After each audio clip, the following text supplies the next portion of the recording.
Olá, pessoal, boa tarde a todos. Eu me chamo Sofia, sou aluna do quarto semestre de nutrição da Universidade Federal do Oeste da Bahia. Eu estou aqui como representante docente, né, do campus Reitor Edgar Santos, e inicialmente eu vou fazer a minha autodescrição. Eu estou sentada, atrás de mim tem uma parede amarela, eu estou utilizando um vestido azul e de óculos e de cabelo solto preto, né? Desde já eu agradeço a participação de todos vocês, em nome da universidade e também em nome do Despertar UFOB. O Despertar UFOB é uma das ações afirmativas, né, da nossa universidade no âmbito da PROAI, que é a Pró-Reitoria de Ações Afirmativas e Assuntos Estudantis. E ela está vinculada ao Núcleo de Gestão de Programas de Ações Afirmativas, que é a UNUPAF, né? Então, a gente traz discussões de vários temas necessários para nossa sociedade, desde temas relacionados à orientação sexual, a questões de gênero, o combate de qualquer tipo de preconceito, saúde mental, saúde pública, educação inclusiva, trabalho informal e também outros temas que vocês podem conferir nas nossas redes sociais. A Tamila vai estar colocando aqui no chat para vocês o link do nosso Instagram e do nosso Facebook. É importante a gente salientar que todas as atividades do Despertar são gratuitas, são certificadas, e até a gente voltar presencial, nós vamos estar aqui fazendo reuniões via Meet e que vão estar sendo transmitidas via YouTube, né, para alimentar o nosso canal de eventos. A nossa atividade de hoje, ela é uma mesa redonda que tem como tema doenças autoimunes, a influência da ansiedade como gatilho para seu aparecimento e o poder da alimentação saudável numa remissão. A duração total da nossa mesa redonda é de 1h30. Então, inicialmente, nós vamos ter a apresentação do primeiro convidado, depois um momento para interação com o chat, a gente volta de novo para a apresentação com a nossa segunda convidada e, novamente, a interação com o chat. Então, vou apresentar para vocês o nosso primeiro convidado, é o professor Arlindo Macedo Júnior.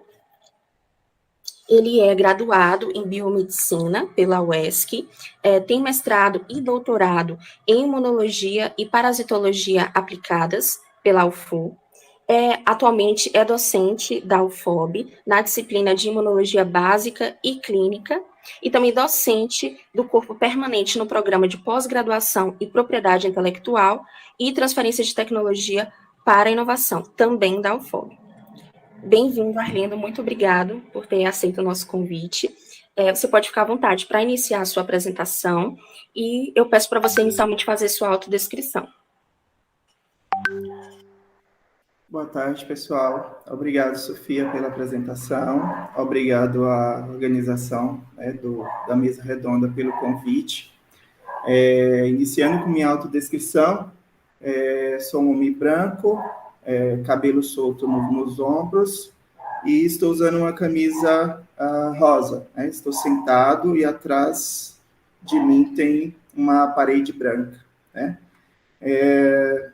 Vou só preparar aqui a nossa apresentação.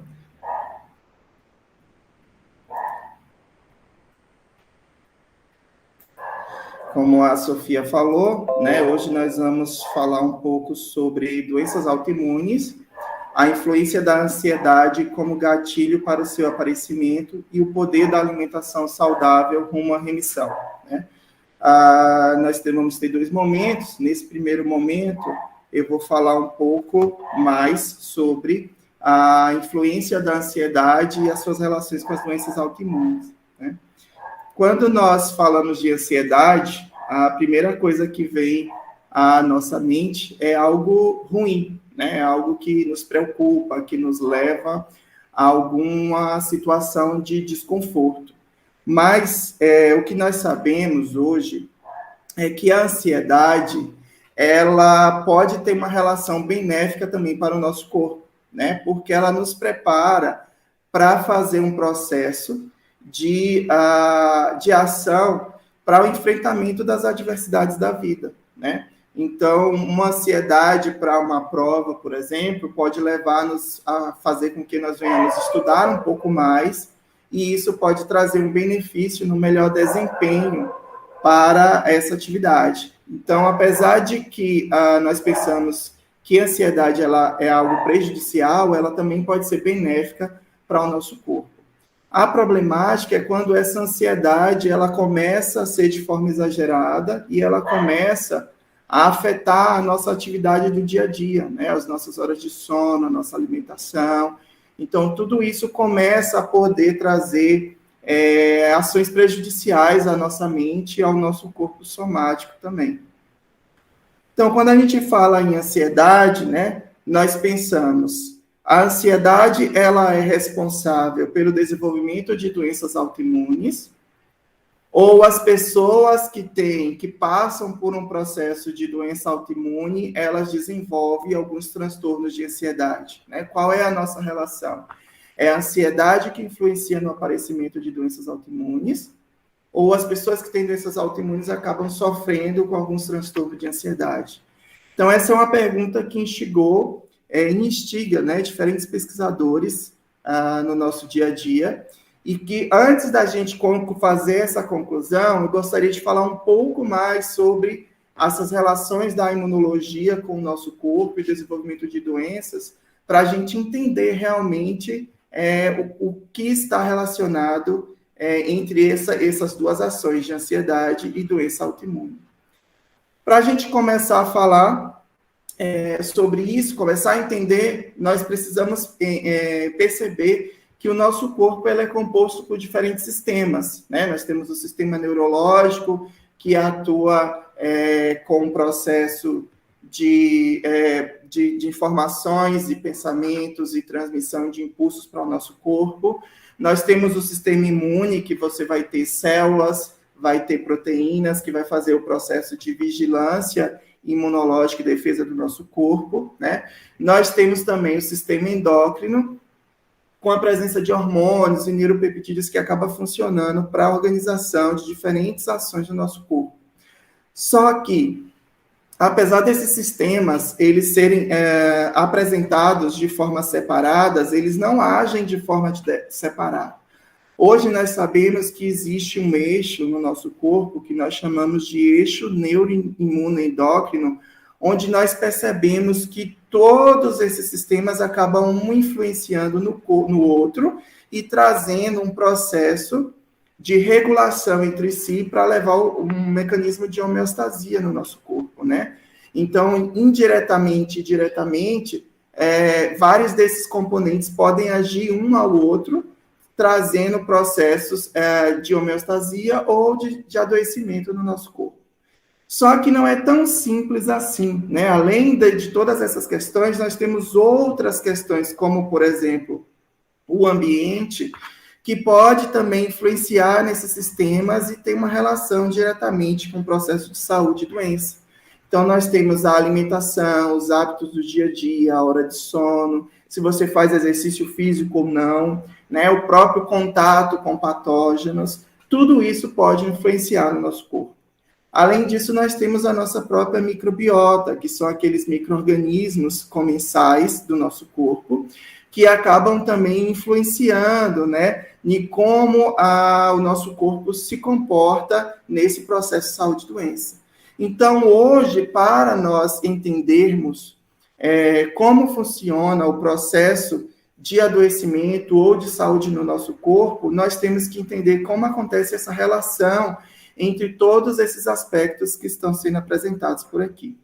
Então, inicialmente, nós vamos falar sobre o sistema imune e depois nós vamos entender, montar esse quebra-cabeça para entender como que acontece o desenvolvimento dessas doenças autoimunes e como ela está relacionado com o nosso eixo neuroimunoendócrino, né? Então, o sistema imune, ele é responsável por garantir uma defesa contra substâncias estranhas, sejam patógenos ou moléculas que entram ao nosso corpo e podem levar o processo de adoecimento. Então, o sistema imune, ele acaba nos protegendo e funcionando para nos livrar de processos patológicos e do surgimento, né, das doenças. O sistema imune, para fazer isso, ele precisa fazer um processo onde ele diferencia o que são as proteínas do nosso próprio corpo daquelas que são proteínas estranhas.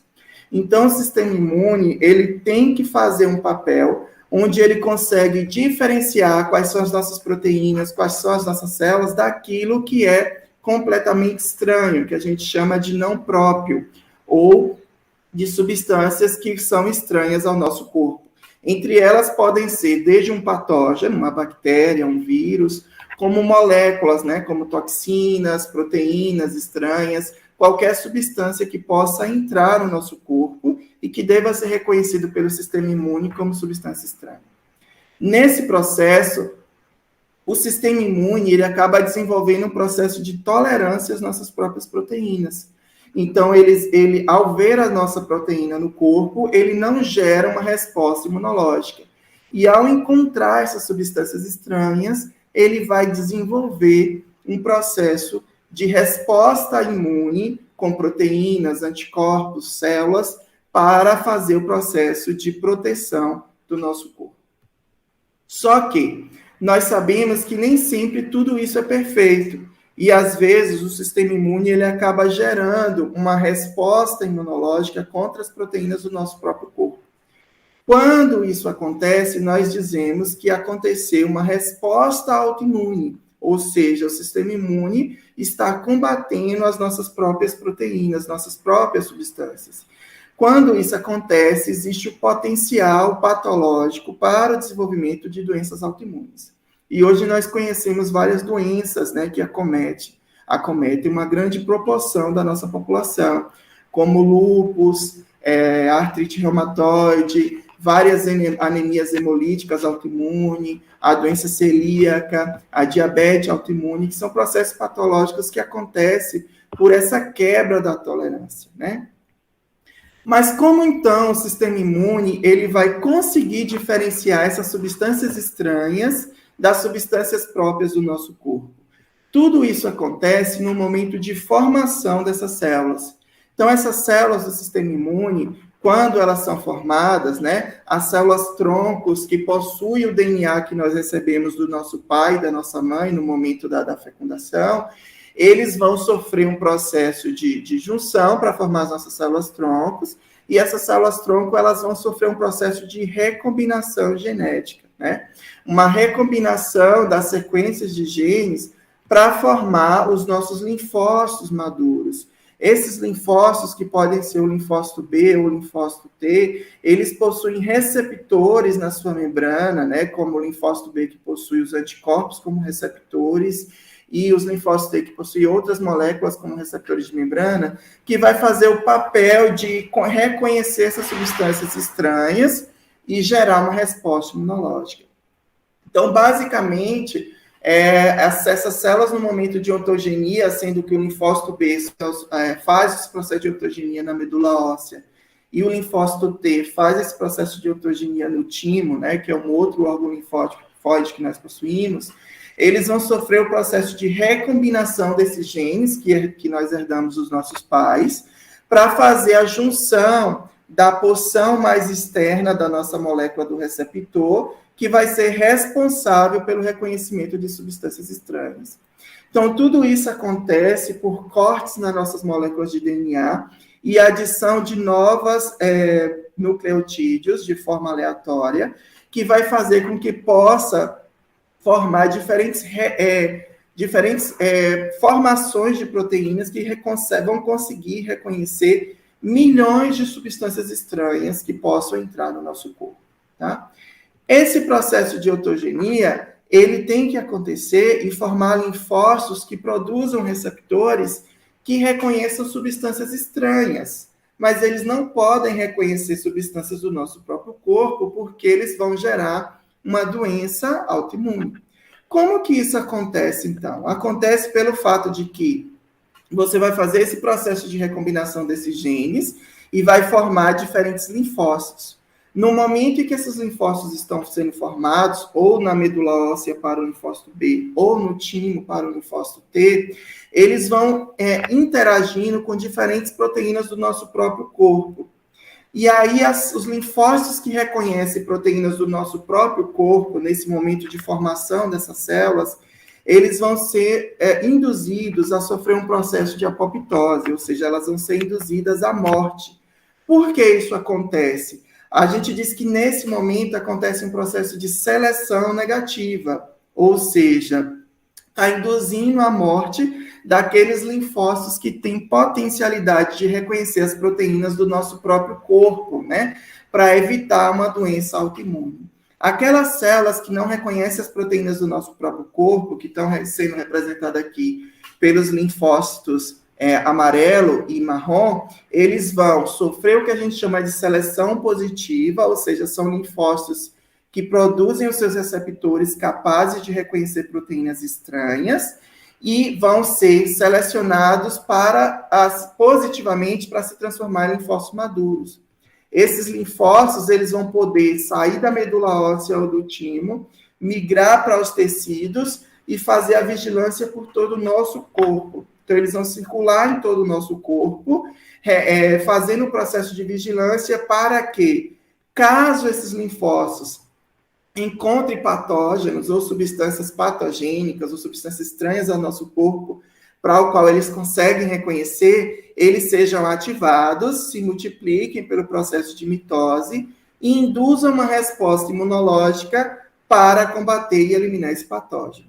Vejam que esse mecanismo de seleção negativa, ele acaba eliminando essas células que teriam potencialidade de induzir uma resposta autoimune no nosso corpo, fazendo com que apenas células que têm capacidade de reconhecer substâncias estranhas ao nosso corpo sejam produzidas e possam fazer a vigilância imune no nosso organismo, né? Mas se isso é tão perfeito, Arlindo, se essa tolerância elimina esses linfócitos autoimunes, por que ocorre, então, a autoimunidade? A autoimunidade vai acontecer porque esse processo de tolerância, ele não é perfeito. E aí, quando você tem falhas nesses mecanismos de tolerância, você vai induzir um processo de autoimunidade, onde vai ser produzido linfócitos que têm a potencialidade de migrar para o tecido periférico e gerar uma doença autoimune. Então, nós temos diferentes mecanismos que vão induzir essa doença, essa potencialidade de surgir uma doença autoimune, como falhas nesses mecanismos de seleção, que eu mostrei para vocês, falha na deficiência de linfócitos regulatórios, né, que são linfócitos que fazem um processo de diminuição da inflamação e regula toda a homeostasia do sistema imune, falhas no mecanismo de apoptose do ciclo celular, pode fazer com que esses tecidos possam se romper, gerando processo de morte celulares e inflamação, levando ao processo de surgimento de patologias, funções inadequadas dos receptores que inibem a resposta imunológica também pode induzir, e lesões em tecidos imunoprivilegiados. Tecidos imunoprivilegiados são tecidos que são protegidos por algumas membranas que impedem com que as substâncias desses tecidos possam sair para o nosso corpo e gerar uma resposta imunológica. Entre eles, nós temos o olho, o nosso tecido cerebral, o tecido testicular, que são protegidos para que o sistema imune não possa gerar um reconhecimento. Porque, por exemplo, se nós tivermos um reconhecimento das células dos nossos olhos e gerar uma destruição das células da nossa retina, nós podemos desenvolver uma doença autoimune que leve a um processo de diminuição da visão, né?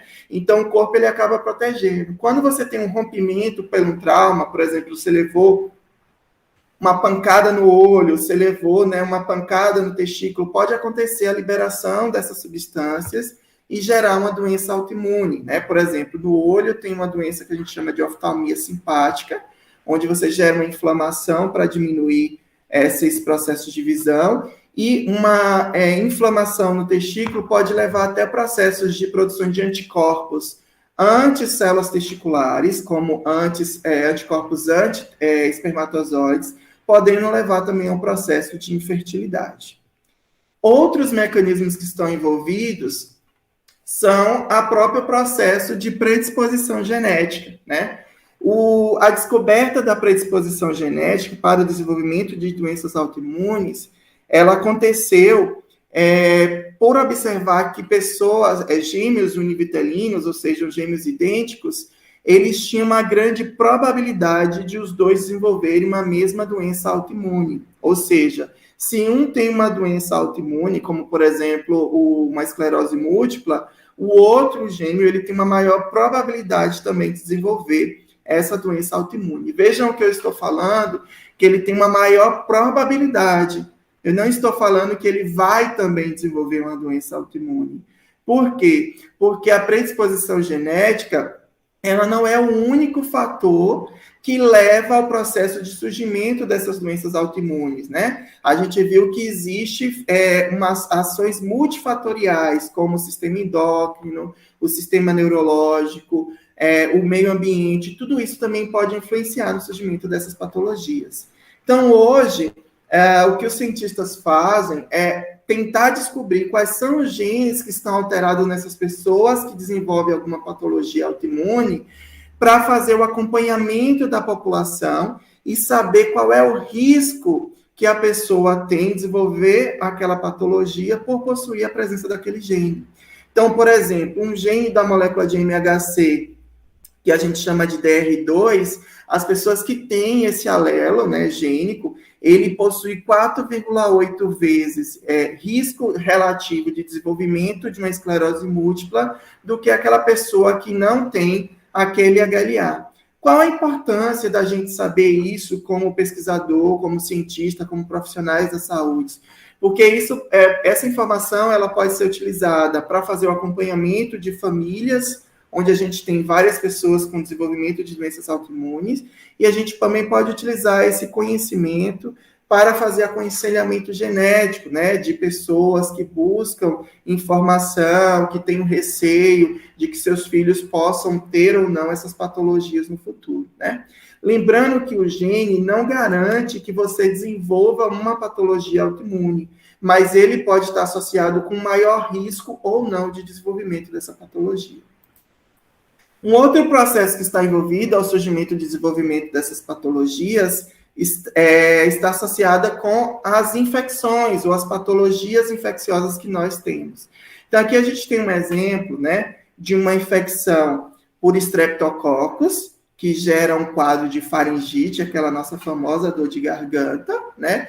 E ao entrar em contato com esses patógenos, com esses Streptococcus, que estão aqui simbolizados com essas bolinhas verdes, o corpo ele vai gerar uma resposta imunológica na tentativa de combater esse patógeno. E com a formação de anticorpos e células do sistema imune contra esse patógeno, o indivíduo vai conseguir eliminar esse patógeno do nosso corpo. Só que esses anticorpos e esses linfócitos, eles vão poder continuar no nosso corpo, porque nós sabemos que toda a resposta imunológica ela tem a potencialidade de gerar célula de memórias, e esses anticorpos eles podem circular pelo nosso corpo, como aqui tem um exemplo do tecido cardíaco, reconhecer o tecido cardíaco e gerar uma doença autoimune, podendo levar a complicações circulatórias, né, e podendo levar também até a perda do tecido cardíaco, sendo necessário fazer um transplante de órgão. Mas, além do porquê que uma resposta que foi gerada inicialmente contra um patógeno pode levar a uma doença autoimune. Isso acontece porque muitas proteínas do patógeno, ela possuem regiões que são semelhantes às nossas próprias proteínas do nosso corpo. Então, nesse caso aqui, que a gente conhece como febre reumática, por exemplo, né? O indivíduo, ao gerar um anticorpos contra regiões da proteína do estreptococo, ele pode fazer com que depois desse processo de cura da infecção, esses anticorpos que reconheciam a proteína do patógeno possam reconhecer as estruturas semelhantes no tecido cardíaco e gerar também uma doença autoimune. Então, hoje a gente sabe que várias infecções, elas podem também estar envolvidas com o processo de desenvolvimento de patologias autoimunes pelo mecanismo que a gente chama de mimetismo molecular, onde substâncias de patógenos que parecem as substâncias do nosso próprio corpo pode gerar também o surgimento de doenças autoimunes. Bom, Esse processo de lesão que vai sendo acontecendo, né, pelo reconhecimento de células e anticorpos contra o sistema imune, ele pode levar a um processo de inflamação e destruição tecidual, fazendo com que ocorra a exposição de mais proteínas do patógeno. O aumento de exposição de mais proteínas desse patógeno pode levar com que essas doenças se transformem em doenças crônicas, porque o princípio do sistema imunológico é eliminar aquela substância que ela reconhece. Como a substância que na doença autoimune está sendo reconhecida é a substância do nosso próprio corpo, enquanto tiver o nosso corpo ali presente, o sistema imune vai acabar gerando uma resposta imunológica contra os nossos tecidos. Então, nós dizemos que as doenças autoimunes, geralmente, elas são crônicas, progressivas, porque o sistema imune não vai conseguir eliminar todas as substâncias que ele reconhece do nosso corpo, porque são substâncias naturais do nosso corpo, e elas são autoperpetuadoras. Por quê? Porque essa lesão, ela pode culminar também no desenvolvimento de outras doenças autoimunes, né? Por causa desse processo inflamatório generalizado que pode acontecer durante uma crise, né, de doença autoimune. Mas, beleza, Linda, até agora você falou só de sistema imune, né, de como acontece o surgimento dessas doenças autoimunes. Mas qual a relação com a ansiedade, ou qual a relação com as relações psicológicas, né, com o surgimento dessas doenças? Para a gente entender isso, nós precisamos entender que o nosso sistema neurológico, que recebe esses estímulos do estresse, da ansiedade, de todos alguns transtornos psicológicos, eles vão interagir junto com o nosso sistema endócrino, né? E vão estimular a produção de diferentes hormônios. Esses hormônios, eles vão sair do nosso sistema hipotálamo-hipófise, né? Que está lá na nossa cabeça, vai se difundir pelo corpo e vai agir em diferentes órgãos do nosso corpo, né? Entre essas ações, nós sabemos que esses hormônios, eles também podem influenciar no sistema imunológico. E aí, para a gente entender a ação desses hormônios no sistema imunológico, é interessante a gente entender o papel do estresse no nosso corpo.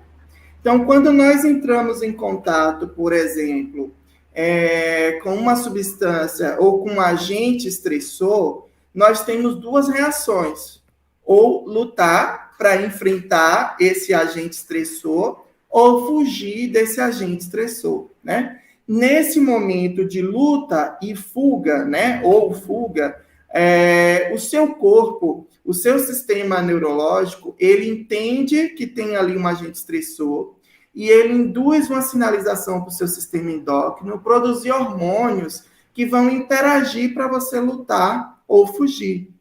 Um grande exemplo acontece quando você tem uma ação do agente estressor. Lembrando que um agente estressor, ele pode ser qualquer item que venha tirar da nossa zona de conforto. Então, por exemplo, eu tenho uma prova para fazer amanhã. Isso pode ser um agente estressor. Estou na rua e vem duas pessoas andando numa moto, já fico preocupado, isso pode ser um agente estressor. Qualquer situação que venha nos incomodar pode ser um agente estressor. Então, esse agente estressor, ele gera no nosso hipotálamo para produzir hormônios que vão agir na nossa hipófise. Essa hipófise vai produzir um outro hormônio, que a gente chama de ACTH, que vai agir na nossa glândula adrenal, que está lá no nosso rim, e ela vai produzir o cortisol, né? Esse cortisol, ele vai agir no nosso corpo, criando diferentes mecanismos para criar um processo de proteção do nosso corpo. Então, nesse momento inicial que a gente tem de enfrentamento de estresse, onde acontece esse eixo, né, de regulação para a produção do cortisol, acontece uma fase inicial que a gente chama de fase de alarme, né? O que acontece nessa fase de alarme? Esse cortisol, junto com outros hormônios que são produzidos, como a adrenalina e a noradrenalina, ele aumenta o nosso batimento cardíaco, para acontecer uma melhor performance das ações de enfrentamento do agente estressor. Ele aumenta a nossa pupila, para quê? Para aumentar, ampliar o nosso campo de visão, para a gente poder enxergar melhor esse agente de estressor. A gente aumenta o nosso metabolismo, fazendo com que aumente o processo de sudorese. A gente aumenta os níveis de glicose no nosso corpo, né, para fornecer energia para os músculos se movimentar.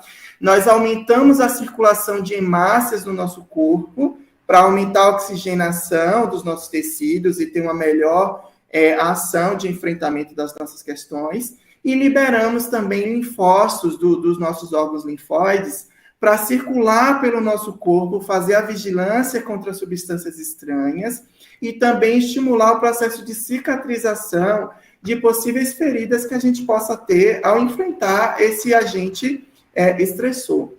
Então, vejam que nessa fase de alarme, esse processo de regulação do eixo neuroimunoendócrino e de vários outros sistemas, ele leva uma fase de alerta, uma fase que nos faz ser mais produtivo para enfrentar o problema. Bom, até aí tudo ok. A problemática maior é quando esse agente estressor, ele não consegue ser eliminado e ele continua no nosso corpo agindo de forma crônica, né? Então, é diferente de, por exemplo, eu ter que fazer uma prova amanhã, onde eu vou ter só uma fase de alerta para estudar e enfrentar essa prova, e eu ter 5 provas durante a semana, onde eu termino uma prova, tenho que começar para estudar para outra prova, termino outra prova. Isso vai levando um estresse crônico de enfrentamento, onde o corpo ele começa a manter níveis constantes e elevados desses hormônios, e isso começa a ter já um efeito que vai levar um processo de indução de resistência inicial, onde o seu corpo ele vai ficar, naquele momento, sempre em estado de alerta, até chegar um momento onde você chegue na fase de exaustão.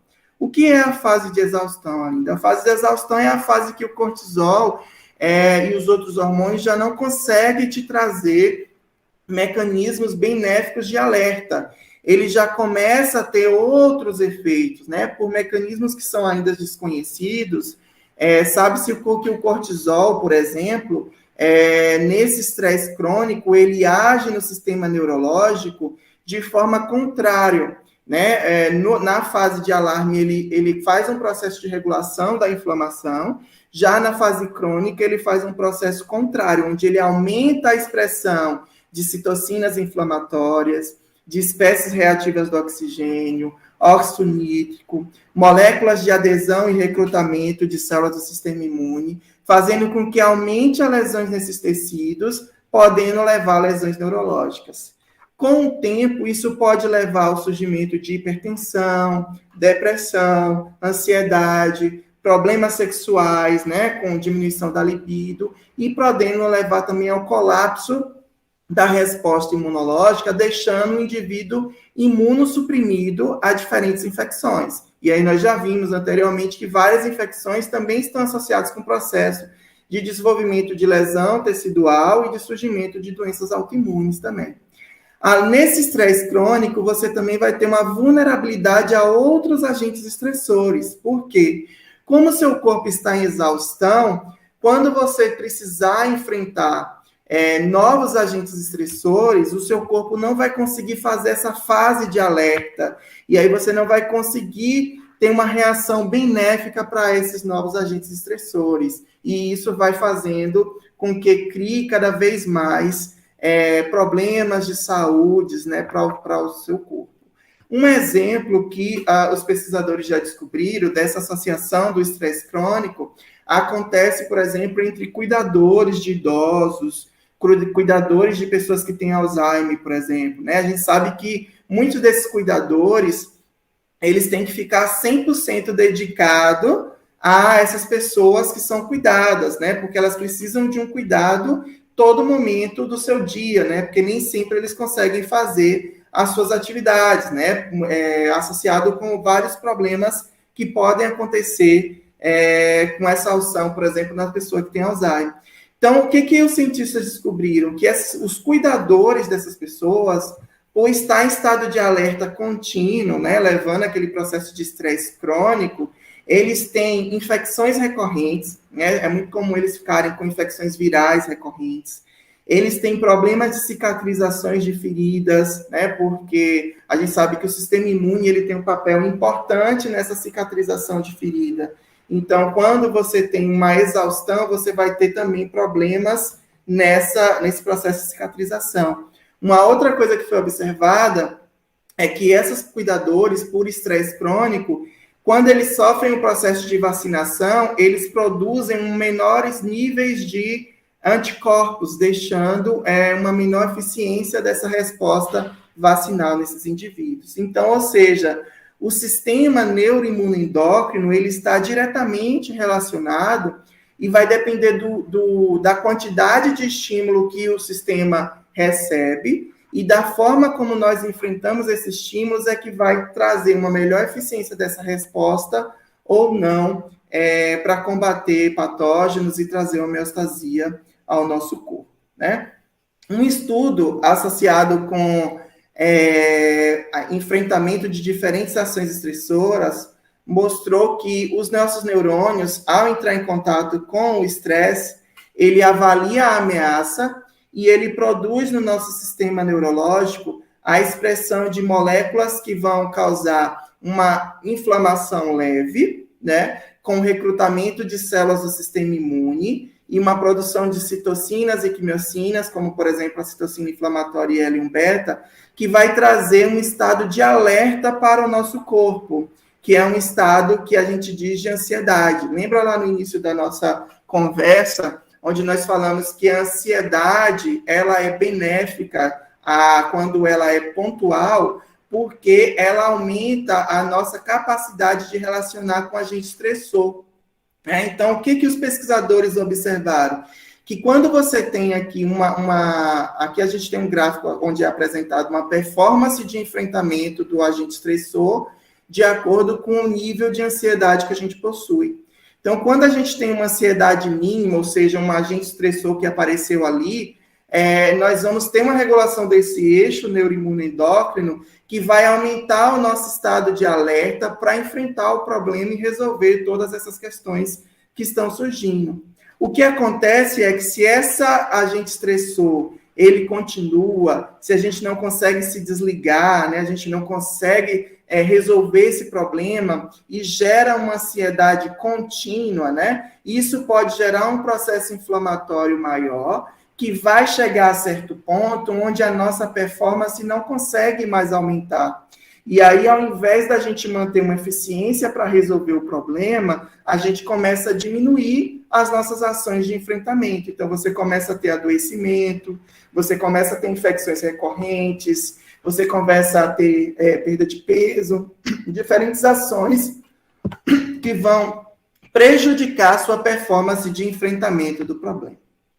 Então, alguns estudos, por exemplo, que estavam associando a tireoidite autoimune, né, uma doença autoimune contra a tireoide, associado com ansiedade e depressão, mostrou que pessoas que têm o desenvolvimento dessa doença autoimune, ela tem 3,3 vezes razões de chances maiores de desenvolver, por exemplo, quadros de depressão e 2 vezes maior chance de desenvolver quadros de transtorno de ansiedade, né?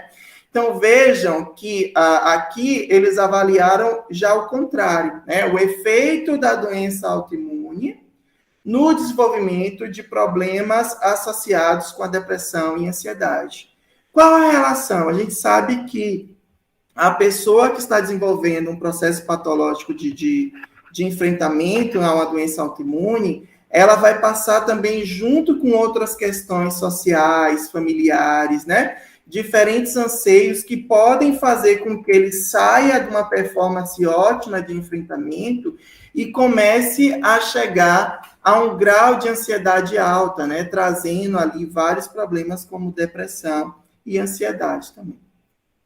Um outro estudo, né, feito tentou ver o papel do estresse, da percepção desse estresse e de uma ansiedade traço, né, que é um subtipo da ansiedade, no papel do desenvolvimento da alopecia areata. Né? O que é essa alopecia areata? É uma famosa queda de cabelo que acontece formando áreas arredondadas de queda de cabelo, que pode ser únicas ou múltiplas, e dependendo da intensidade pode levar a graus mais severos dessa queda de cabelo.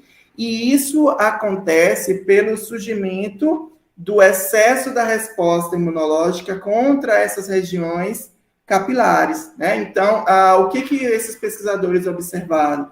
Que pessoas que percebem o estresse e desenvolvem quadros de ansiedades podem levar na influência de aparecimento ou exacerbação desse quadro de doença autoimune, que é a alopecia areata. Então, o que eles observaram? Aqui a gente tem uma figura onde a gente mostra que na posição superior o bulbo capilar, e aqui embaixo a gente mostra as áreas adjacentes ao lado desse bulbo capilar, ou seja, do nosso cabelo, né?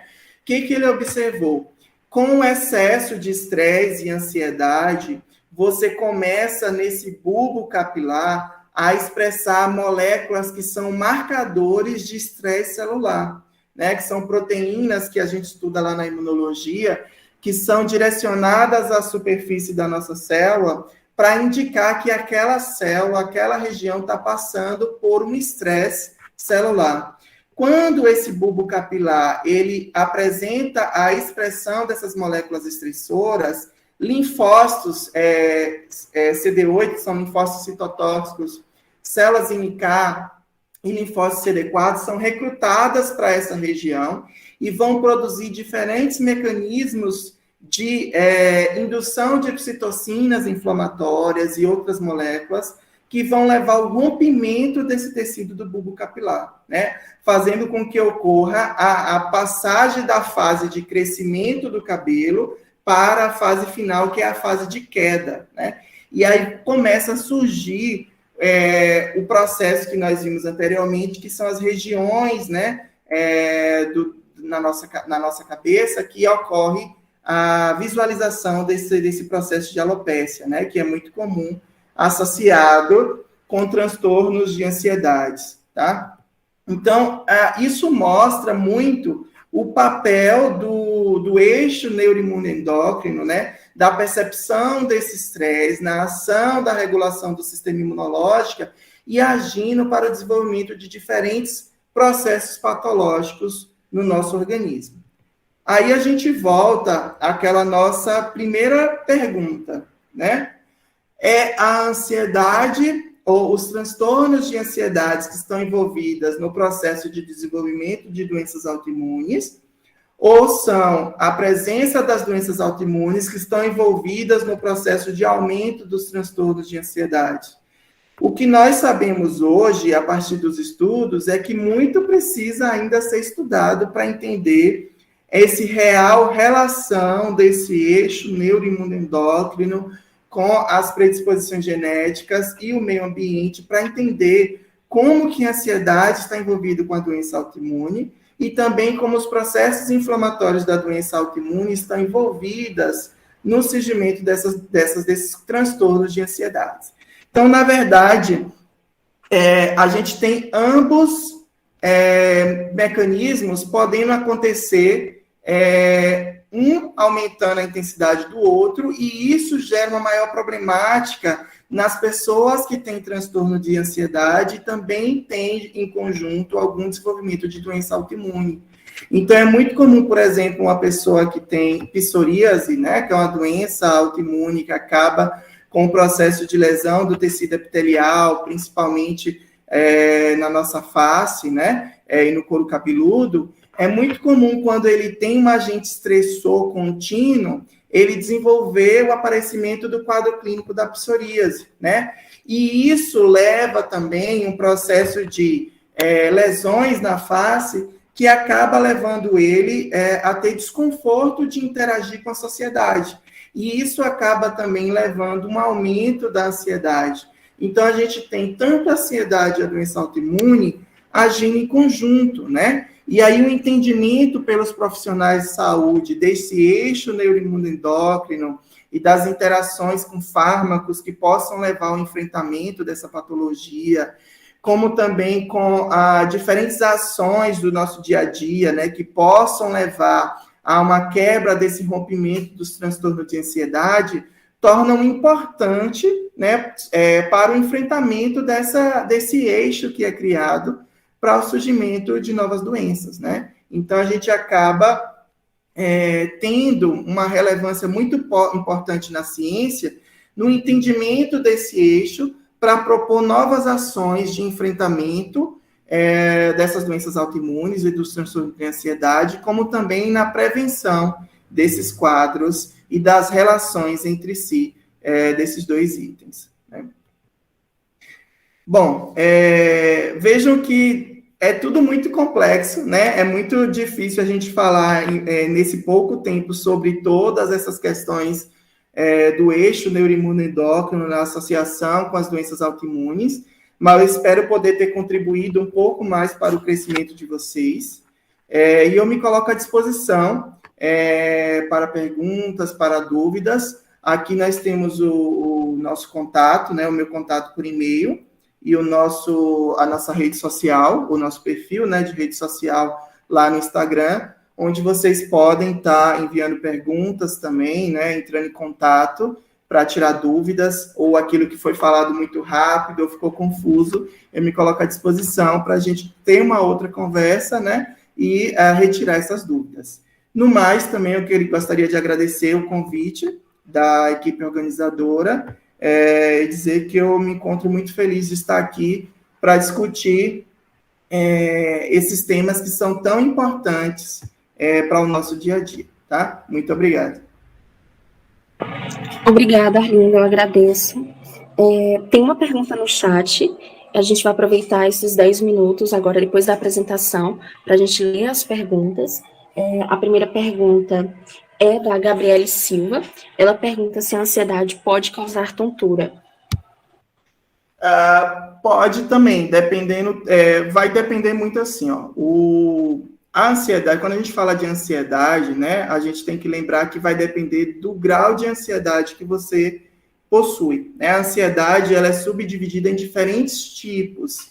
Então, é importante a gente entender também qual é o tipo de ansiedade, qual é a ação de ansiedade que a gente está falando, e a intensidade que essa ansiedade está trazendo no nosso corpo, para saber quais são os efeitos que ele podem causar. Óbvio que, como a gente tem esse eixo neuroimunoendócrino e a gente trabalha nesse momento de enfrentamento, né, do estresse, do agente estressor e da ansiedade, como a gente mexe em todo esse eixo neuroimunoendócrino, a gente trabalha com alterações circulatórias, né? Podem acontecer também esses efeitos de tontura, né, de desmaio, né, em crises mais elevadas de enfrentamento desse quadro. Mas o mais importante é que as pessoas que estejam passando por isso possam procurar o apoio de um especialista, né, um psiquiatra, um psicólogo, um médico, para fazer o acompanhamento e entender se essas causas estão relacionadas ou se pode ser algum outro agente que pode estar influenciando nesse quadro. Pegando o gancho da fala da Gabriele, né, da pergunta dela, eu faço uma outra pergunta. Que sinais ou sintomas as pessoas devem se atentar que podem estar indicando um indício do início ali de uma doença autoimune? Então, aí a gente entra numa questão bastante complexa, Sofia, porque assim, quando a gente fala de doença autoimune, a gente tem diferentes doenças autoimunes. Então, nós temos doenças autoimunes que acometem a pele, nós temos doenças autoimunes que acontecem em órgãos internos, né? Então, vai depender de que tipo de doença autoimune pode estar acometendo. Então, por exemplo, um indivíduo que começa com uma irritação de pele, né? Que pode ser ali associada com uma crise de ansiedade, com uma crise de alguma alteração psicológica, ele pode estar associado com uma doença autoimune, podendo levar a uma suspeita de uma doença autoimune, né? Mas isso vai depender de pessoa para pessoa, da intensidade que aquela doença autoimune pode agir naquele indivíduo, né? Então, ele pode passar de um desconforto leve, onde a pessoa pode caminhar o seu dia a dia e não perceber que ele tem uma doença autoimune, e ele só vai perceber quando tiver o agravamento dessa doença autoimune, como ele pode já de início apresentar sinais e sintomas que podem levar ali ao surgimento de um quadro mais grave de uma doença autoimune. Então, assim, a dica maior é, se aparecer desconfortos, sinais e sintomas que possam estar associados a qualquer processo patológico, o ideal é que você procure um profissional, né, adequado, um profissional de saúde, para que ele possa estar investigando quais são essas causas da patologia. E aí a gente precisa entender que, se está incomodando, pode até não ser uma doença autoimune, mas ele precisa também de uma intervenção, né? Seja com fármaco ou com outras questões de enfrentamento psicológico também, né? Onde um psiquiatra ou um psicólogo pode estar ajudando nessas questões.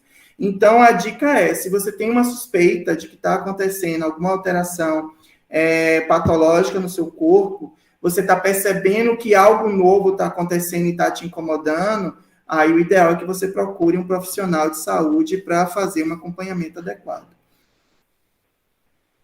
Certo. Pessoal, qualquer dúvida que vocês tiverem, comentários que queiram fazer, pode ficar à vontade para colocar. Agora a gente vai para a segunda parte da nossa apresentação. Desde já eu agradeço a Arlindo pela explanação, pelas dúvidas. Eu acredito que tenha sido muito enriquecedor para todo mundo que assistiu até aqui. Agora nós vamos para a nossa segunda parte, com a nutricionista Adriele Ribeiro.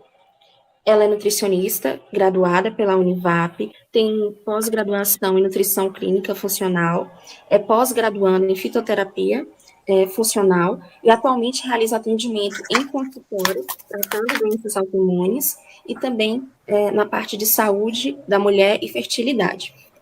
Bem-vinda, Adriele. Obrigada por ter aceitado o nosso convite. Pode ficar à vontade para a apresentação e, desde já, eu peço para você iniciar com a autodescrição. Boa tarde, obrigada, Sofia, pela apresentação, obrigada pelo convite. Eu sou branca, estatura mediana, estou sentada, tenho cabelos castanhos e longos.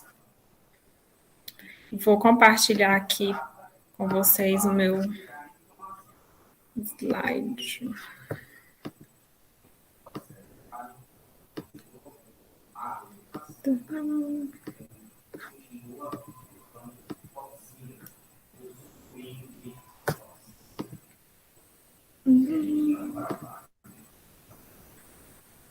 Tá dando para ver?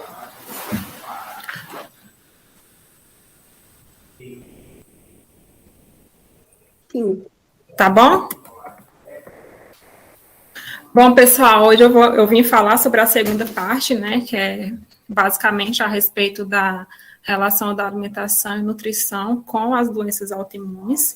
A gente sabe que a gênese e a patogênese da autoimunidade é bastante complexa e é importante a gente discutir o contexto que aquele paciente está inserido. Hoje já tem diversos estudos que mostram essa relação da alimentação, tanto sendo um gatilho para a expressão aí, para o surgimento dessas doenças autoimunes, como um gatilho para dificultar o paciente entrar em remissão. Em remissão, que a gente fala é ter ali o controle da doença, porque a gente sabe que é uma doença que, infelizmente, ela não tem cura. Como é um assunto bastante complexo, eu estava pensando da forma mais didática para trazer para vocês. Então, eu resolvi trazer um caso clínico, porque eu acho que fica mais visual. Eu conversei com a Sofia, ela achou também a ideia super boa. Eu acho que fica mais visual para vocês verem o poder da alimentação que tem nessas doenças, né? Não é uma coisa que dá para trabalhar só com ela, não é. É um conjunto, a gente sabe que é uma doença multifatorial, então a gente tem que unir forças. E a nutrição está aí para acrescentar nesses casos. O caso que eu escolhi para trazer hoje foi um caso de Hashimoto. Por que eu escolhi esse caso? Porque é uma doença que ela é muito comum no nosso meio, se brincar que entre nós tem alguém com tireoidite de Hashimoto, né? E é uma doença que a nutrição faz muita diferença, porque, infelizmente, o tratamento médico nessa patologia é somente controle de hormônio, não tem nenhum medicamento que faça que tenha ação em diminuir os autoanticorpos, e é muito importante a gente controlar esses níveis de autoanticorpos, porque enquanto tem autoanticorpos contra a nossa tireoide, mais destruição vai ter, mais inflamação vai ter. Tá? Além disso, sem a nutrição também, quando o paciente está muito inflamado ou está com alteração intestinal muito importante, a ação do medicamento que a paciente use, muita gente no início do diagnóstico não usa medicamento, né, quando os níveis de TSH ainda estão em níveis ideais, mas quando os níveis de TSH aumentam, que o médico entra com a levotiroxina, basicamente, se a gente não tem um intestino muito controladinho, a ação desse medicamento vai estar prejudicado. E é basicamente o que aconteceu com essa paciente. Né? Uma paciente do sexo feminino, a gente sabe que o Hashimoto é uma patologia muito prevalente em pessoas do sexo feminino. Ela tinha apenas 30 anos. Ela chegou para mim com queixas de ganho de peso. Então, ela veio para tratar o ganho de peso e não para tratar o Hashimoto. É muito comum o paciente não saber da importância que tem a alimentação nas doenças autoimunes e chega para a gente com outras queixas e quando a gente vai ali fazer a investigação no meio da anamnese, a gente descobre que esse paciente tem algum tipo de doença autoimune. E nesse caso, essa paciente tinha um Hashimoto, né? Então, ela chegou para mim com algumas queixas de ganho de peso, falta de energia, queda de cabelo, constipação. Constipação, ela estava aí entre, quem é da nutrição vai entender, que as fezes dela estavam entre tipo 1 e 2 da escala de Bristol, então eram umas fezes mais cápricas, aquelas fezes que em formato de bolinhas pequenas, né? E ela ia ao banheiro no máximo 3 vezes na semana. Ela referia também bastante distensão abdominal. Além disso, ela refere que o trabalho é altamente estressante e refere ansiedade. Então, entra aí na questão que o Arlindo acabou de explicar para a gente muito bem, que muitas pessoas com doenças autoimunes é mais estressado e tem ansiedade. Ele falou nessa questão, mas tem outros artigos também mostrando que o estresse e a ansiedade contribuem para o aparecimento das doenças autoimunes. E pode ser que seja o caso dessa paciente, porque ela relatou que teve o diagnóstico há 4 anos, quando passou pelo estresse um estresse pós-traumático, né, que estava passando aí por um processo de separação, e aí logo em seguida teve esse diagnóstico de Hashimoto. Além disso, ela refere uma piora da função intestinal quando consome o glúten, e está aí tomando levotiroxina. O objetivo principal dela é perda de peso. Então, assim, ela veio para mim sem exames. O que acontece? No Hashimoto, a gente tem que fazer o controle dos autoanticorpos, porque mesmo se, não é o caso da paciente, ela estava com TSH aumentado, mas mesmo se os níveis hormonais estiverem bons e os autoanticorpos estiverem altos, é muito comum a paciente continuar com sintomatologia. E a gente sabe a importância dos hormônios da tireoide para a perda de peso, né? Ele aumenta a nossa taxa metabólica basal e contribui para a gente perder peso. E outra coisa é que as doenças autoimunes, elas infelizmente não andam sozinhas, elas sempre andam em bando, elas são amicíssimas umas das outras. E é muito comum quem tem Hashimoto vir a ter doença celíaca, ou então quem é celíaco vir a ter o Hashimoto. Então, assim, nesses exames que eu solicitei, além dos parâmetros da tireoide, hormônios e autoanticorpos, eu solicitei também alguns hormônios para ver a resposta dela com o glúten, tá? Porque se ela for celíaca, a gente tem que excluir o glúten totalmente da alimentação dela, e eu não poderia fazer essa exclusão de glúten sem antes, mesmo ela relatando piora da função intestinal, eu não poderia fazer essa exclusão do glúten sem antes avaliar os autoanticorpos aí contra o glúten, tá? Porque a conduta com paciente que é celíaco é totalmente de uma pessoa que não é celíaca.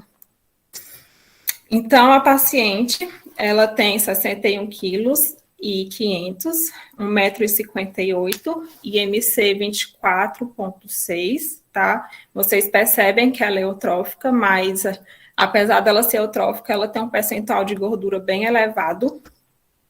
Circunferência de cintura, quadril e braço estão ok.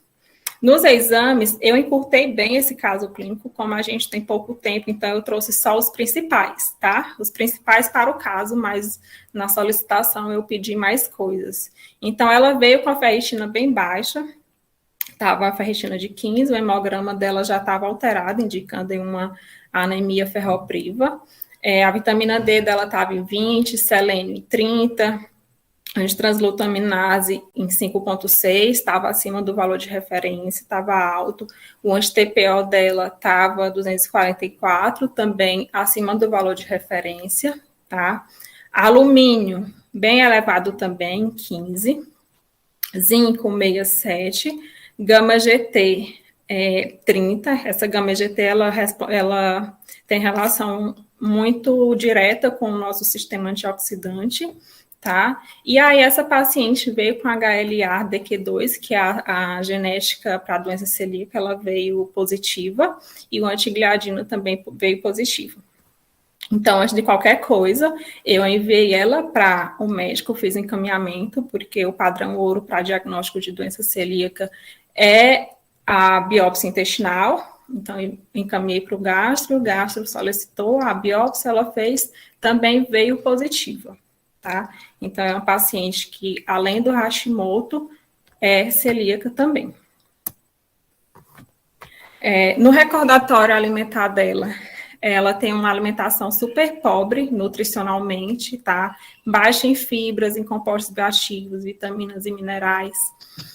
Bebia pouca água, no máximo 1 litro. Ela falou que geralmente esquece de beber água, então isso contribui também para a constipação dela. Além da tireoide, ainda tem esse fator fibra e o fator água, que é super deficiente na alimentação dela.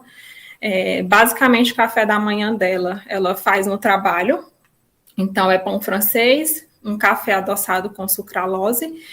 O sucralose é um adoçante que é muito prejudicial para a tireoide. Ela tem uma molécula que chama de cloro, que o cloro ele vai competir com a absorção do iodo na nossa tireoide. Então, essa sucralose pode alterar na saúde tireoidiana e também pode alterar a função intestinal, causando disbiose. Então, é uma coisa que a gente já pontuou para ela cancelar o uso da sucralose, substituir por outra coisa, um adoçante mais natural, como estévia, ou acostumar o paladar mesmo para o sabor do café, para o sabor amargo do café. Aí o lanche da manhã ela não fazia, ela pulava direto para o almoço, que era basicamente carne, batata ou macarrão. Então não tinha nada de salada, nada de legumes. Aí entre o almoço e o jantar ela fazia o lanche da tarde, que era basicamente biscoito maisena ou creme cracker, mais, de novo, café adoçado com sucralose. O jantar, ou era tapioca e ovo, ou sanduíche, tá? Então, vocês veem que ela tomava 2 cafés aí, de manhã e de tarde.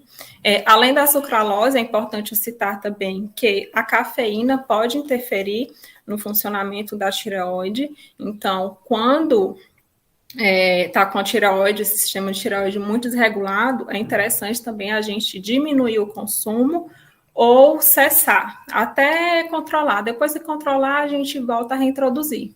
Mas, no caso dela, a gente manteve sem o café, tá?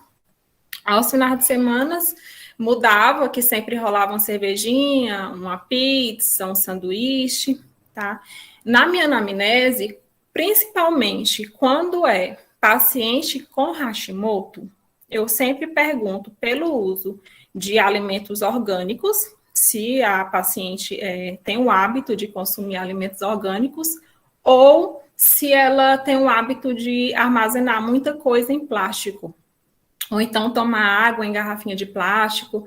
E ela falou que em casa usa bastante depósito de plástico. Mais na frente vocês vão entender o porquê dessa pergunta. Tá? Então, entrando aqui na conduta, aqui está mais ou menos, eu trouxe bem básica essa figura para explicar como que funciona mais ou menos a fisiopatologia da tireoide de Hashimoto. Então, assim, ocorre uma lesão desse tireócito, da glândula da tireoide, né? E essa lesão pode ocorrer por diversos mecanismos, né? Pode ser um excesso de nutrientes, como o iodo, e aí você se pergunta, eu vou expor essa informação aqui, porque hoje está muito comum as pessoas utilizarem Lugol. E o iodo em excesso, o Lugol tem iodo, né? E o iodo em excesso, se a paciente tiver predisposição genética para ter o Hashimoto, esse iodo em excesso pode ser um gatilho, sim, para a manifestação do Hashimoto, tá? Porque naquele momento ali, quando a glândula da tireoide absorve o iodo ela vai se juntar à tireoglobulina, a outra proteína, para poder formar os hormônios da tireoide, que é a tiroxina, né, o T4. E aí, nesse momento da junção do iodo com a tireoglobulina, com essa proteína, para formar a tiroxina, eles liberam muito peróxido de hidrogênio. Então, se tem muito iodo chegando ali naquela tireoide, vai ter muito peróxido de hidrogênio, ou seja, muito estresse oxidativo nessa tireoide, tá? Pode ter, por esse motivo, uma lesão na glândula, e aí, essa lesão, ela vai gerar epítopos que nosso sistema imunológico pode reconhecer isso como algo estranho, ou seja, quebra a tolerância aí que a gente tem para não reconhecimento das nossas proteínas próprias, né? E aí, quando é apresentado para o nosso sistema imunológico, eles enxergam isso como um antígeno, libera várias citocinas pró-inflamatórias, gera mais processo inflamatório, e esse aumento do processo inflamatório pode lesionar mais ainda a tireoide, e isso virar um ciclo. Então, a inflamação, lesionar a tireoide, essa lesão ser apresentado como algo estranho na apresentação, gerar mais dano, mais citocinas inflamatórias, aumentar a inflamação e gerar um dano tecidual, e isso vira um ciclo. Então, é um alerta para a gente ficar aí, para não ficar utilizando iodo, porque viu na internet ou alguém falou que é legal, tá? Sem necessidade. O iodo é um mineral que a gente só pode suplementar diante de exame laboratorial para a gente ver se tem deficiência ou não. Além do iodo em excesso causar essa lesão, toxinas ambientais também pode gerar lesões na glândula da tireoide, e o estresse também. E, no caso da paciente, a gente pode até pensar que o estresse pode ter contribuído para a manifestação aí da tireoidite de Hashimoto, já que ela falou que nesse período que ela teve o diagnóstico, ela passou pelo esse estresse bem grande, que foi quando ela se separou do marido, né? Então, já fica aí um gatilho para a gente trabalhar no momento do tratamento, porque tratar pacientes de doenças autoimunes não é seguir protocolo, é a gente conhecer o paciente se conhecer também, e a gente se identificar naquele paciente quais são os gatilhos que ele tem ali que está contribuindo para dificultar a remissão dele. Então, assim, na paciente, um primeiro gatilho que eu listei foi esse estresse e ansiedade, que ela relatou ser bem ansiosa e estressada. Na paciente, ela eu tirei o glúten porque ela era celíaca, tá? O glúten é uma coisa bem polêmica na autoimunidade, porque é meio que um protocolo, todo mundo, tem autoimunidade, tem que tirar o glúten. Realmente, o glúten, o glúten que a gente consome hoje não é o glúten que tinha na época de Jesus Cristo, tá? É um glúten que é geneticamente modificado, o glúten que tem aqui no Brasil o trigo, na verdade, né? Que o glúten é a proteína do trigo. A gente exporta a maior parte da Argentina, então a maioria do trigo da Argentina é um trigo que é geneticamente modificado, então é uma proteína diferente e de mais difícil digestão, tá? Caso a paciente não fosse celíaca, em primeiro momento, eu ia tirar o glúten. Por quê? Porque ela tem alteração intestinal muito grande e como o glúten é de difícil digestão, ele pode contribuir aí para a inflamação desse intestino, tá? E dificultar da gente trazer saúde intestinal para a paciente. Então, no primeiro momento, o que eu costumo fazer quando o paciente não é celíaco, eu tiro o glúten por pelo menos 40 dias, tá? Dou cofatores importantes para aquela repitalização intestinal. A gente imagine que nosso intestino, ele tem umas criptas que parecem os dedos das nossas mãos. E entre os dedos aqui, tem umas fitas colando uma na outra, tá? E o glúten, o que é que o glúten faz? Ele deixa essas criptas frouxas, tá? É como se ele tirasse essas fitas aqui e deixasse frouxa. Então, coisas que não era para passar ali na nossa barreira intestinal, termina passando, como, por exemplo, LPS, que são estruturas de bactérias gram-negativas, tá? E esses LPS vão causar uma inflamação sistêmica e também na tireoide. Então, por isso que nesse primeiro momento, se ela não fosse celíaca, eu tiraria. É muito comum, quando eu tiro o glúten do paciente, trato ele entra em remissão e a gente retorna com o glúten, é muito comum ele mesmo ver que o glúten influencia aí influencia para ele sentir mais dor, para deixar ele mais cansado, para alterar a função intestinal. Então, o paciente mesmo é que fala, olha, Nutri, o glúten eu vejo que quando eu como eu me sinto mal, então eu prefiro suspender, tá? Eu sou super de boa quanto a isso, eu gosto de avaliar o individual. Se o paciente fala que não dá, não deu. Tá? Se ele falar, olha, eu tolero, consigo comer uma vez na semana, eu deixo sem problema, a gente vai avaliando os sinais e sintomas do paciente, tá? E a aveia? Em relação à aveia, eu coloquei aqui por ela ser bem polêmica aí, principalmente nos últimos tempos. Muita gente está endemonizando a aveia também. A aveia, e assim, muitos pacientes podem também reagir à aveia como reagisse ao glúten. Por quê? A aveia, ela tem uma proteína chamada avenina, que é muito semelhante ao glúten. Então, aqueles pacientes que são muito sensíveis, aqueles pacientes celíacos que são muito sensíveis, eles tendem também a reagir à aveia, mas não porque a aveia tem glúten, que a aveia não tem glúten, mas porque essa avenina ela é muito semelhante à molécula do glúten e o sistema imunológico pode reconhecer aquilo ali como um glúten também, tá?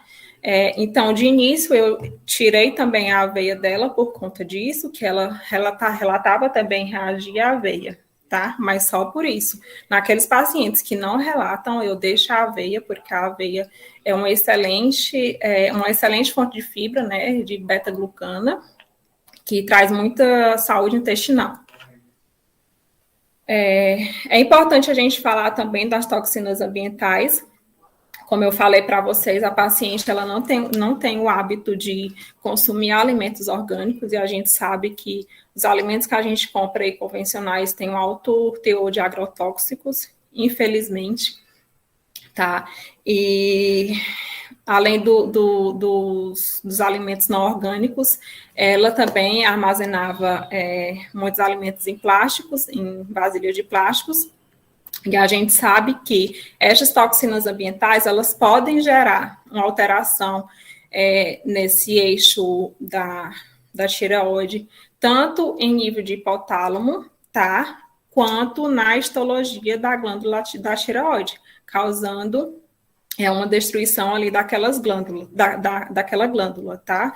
Além disso, essas toxinas ambientais também podem contribuir para uma desbiose intestinal.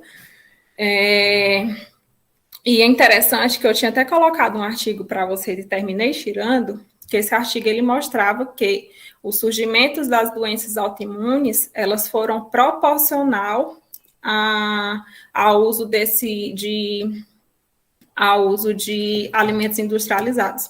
Ou seja, alimentos industrializados têm muitos aditivos alimentares que a gente considera como toxinas ambientais, tá? Então, a gente vê uma relação aí muito próxima.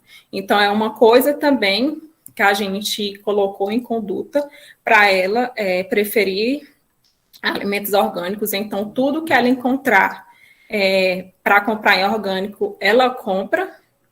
E o que faltar, ela comprar no mercado convencional, dá preferência também a alimentos da época, porque a gente sabe que os alimentos da época, eles têm um baixo teor de agrotóxico, tá? Falando um pouco aqui do bisfenol A, o bisfenol A, ele é um demônio da Tasmania, porque ele age em diversos aspectos aí, contribuindo para a patogênese da autoimunidade, tá? Ele pode se ligar a gente sabe que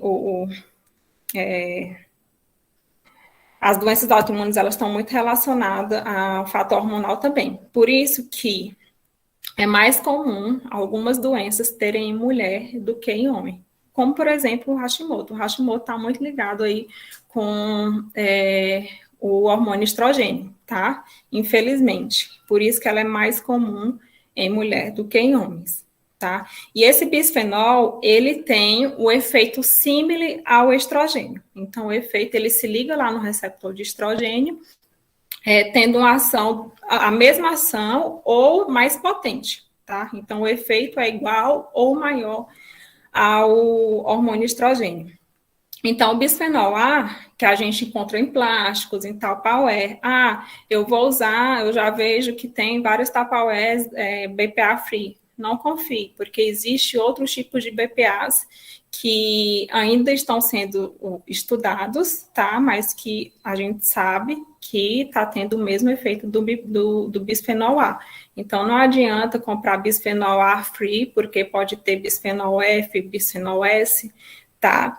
Então, esse bisfenol, ele vai se ligar nos receptores de estrogênio, lá nas nossas células TCD4, tá? Nos linfócitos, e estimular a produção de autoanticorpos, tá? Ele pode induzir o reconhecimento das proteínas próprias, pode também induzir a desbiose, tá? E alterar aquela barreira intestinal e facilitar a translocação desse LPS, aí, dessa molécula das bactérias gram-negativas para o nosso sistema. E também, ele é tão capetinha, gente, desculpa a palavra, que ele vai lá no nosso fígado e atrapalha todo o processo de detox, tá? O detox é o processo que a gente tem para eliminar as toxinas do nosso corpo. Então, ele vai lá e inibe a glutationa, que é a principal enzima para tirar o bisfenol A do corpo, tá? Então, ele vai lá e inibe essa enzima. Então, com essa inibição, vai ter mais BPA, bisfenol A na nossa circulação, tá? Esse bisfenol A, ele vai aumentar NF-kappa-beta, vai aumentar a inflamação, vai aumentar a diferenciação de linfócitos TH1 e TH17, que está aí participando na fisiopatologia da tireoidite de Hashimoto. Então, a paciente tinha muito contato com esse bisfenol A, o bisfenol A inibia a sua detoxificação, tá? E isso virava um ciclo, formando ali um ambiente muito, muito inflamatório. Então, foi uma coisa que a gente combinou, foi dela utilizar a garrafinha inox para beber água e armazenar alimentos e trocando aos poucos as vasilhas que ela armazenava os alimentos por vasilhas de vidro. E aí, uma coisa que a gente trabalhou além disso foi o processo de detoxificação. E quando a gente fala em detoxificação, não é só tomar aquele suco verde pela manhã que está detoxificada, não é. O processo de detoxificação é um processo super complexo que envolve 3 fases, tá? E entre a fase 1 e a fase 2, aliás, existe várias, para ter esse processo de detoxificação, nós precisamos de diversos cofatores. Nós precisamos de complexo B, nós precisamos de proteínas, né, dos aminoácidos, nós precisamos de zinco, de selênio. E aí, entre a fase 1 e a fase 2, cada fase dessa precisa de nutrientes diferentes, tá? O complexo B, elas agem principalmente na fase 1. Então, aquela toxina vai passar ali pelaquela fase 1 para poder ter essa mudança de estrutura da molécula da toxina, porque a ideia é tornar a toxina, a maioria das toxinas, elas são lipídicas, ou seja, elas são hidrolipídicas, elas são solúveis em lipídios, então a gente tem que deixar elas solúveis em água, tá? Então, entre a fase 1, elas precisam basicamente de complexo B. Quando ela sai da fase 1 e vai para a fase 2, e na fase 2 não tiver os cofatores suficientes, como aminoácidos, zinco, selênio, elas se tornam mais tóxicas ainda, tá?